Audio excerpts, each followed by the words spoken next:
Hello, good morning, good afternoon, good evening, sir, whenever you watch this podcast.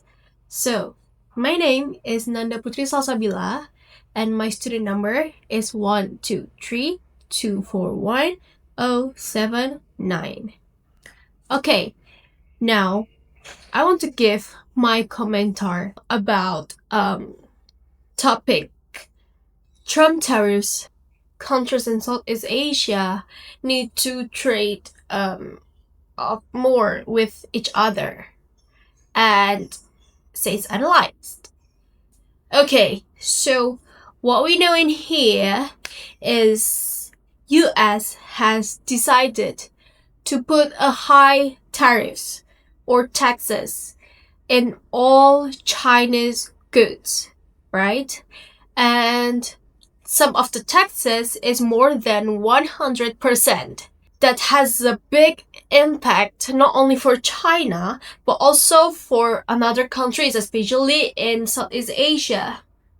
That happens because we know America is the center, the pivot of economy, global economy. And in Southeast Asia countries have also affected with these tariffs. Here's the picture of the data. Start from Cambodia, Laos, Vietnam, Myanmar, Thailand, Indonesia, until the lowest is Singapore. Now, it may seem bad news, right? Well, it is a bad news, but what do we see from positive perspective? And Chris Humphrey, the executive director of EU Asian Business Council, in interview with CNA, has shared his thought about the opportunity for Southeast Asia, and this whole video of my opinion will be totally agree with his opinion. So let's explore that. So what's happening in here is US want to protect its economy and want to reduce or slow down China's influence, especially in factories, in technology and manufacturing.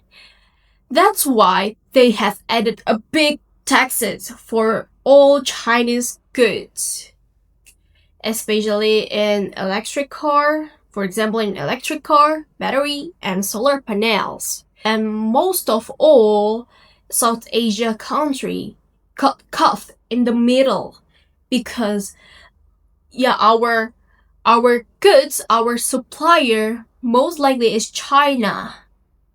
Okay, especially for example, Indonesia, our products mostly is made in China. And company who usually sell products to America, they look for new company to work with. Guess what?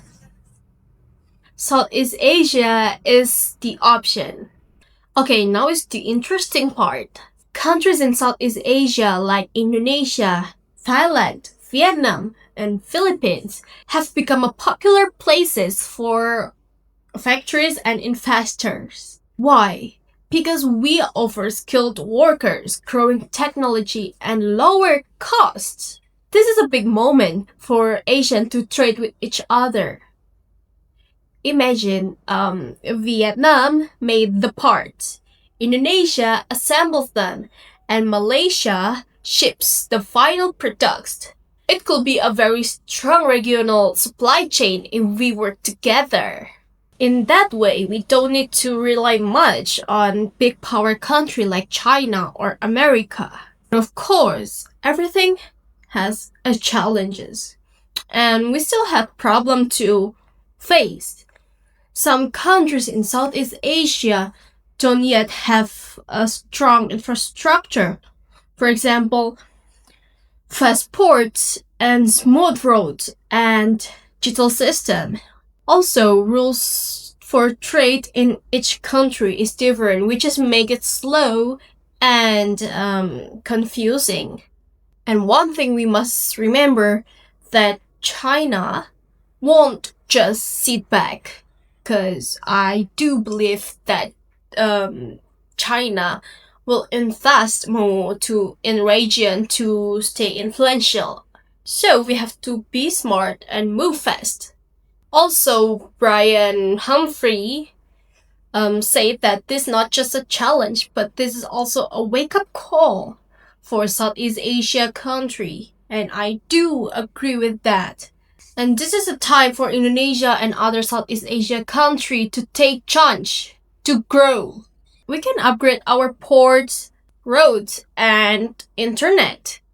And I do believe that if we train our people with technology and green energy, we could grow very well. Okay, I believe we have a lot of smart people. We have a lot of smart young generation that will build a great future for Indonesia and even Southeast Asia. Back again, to realize that solution, we clearly need more money, right?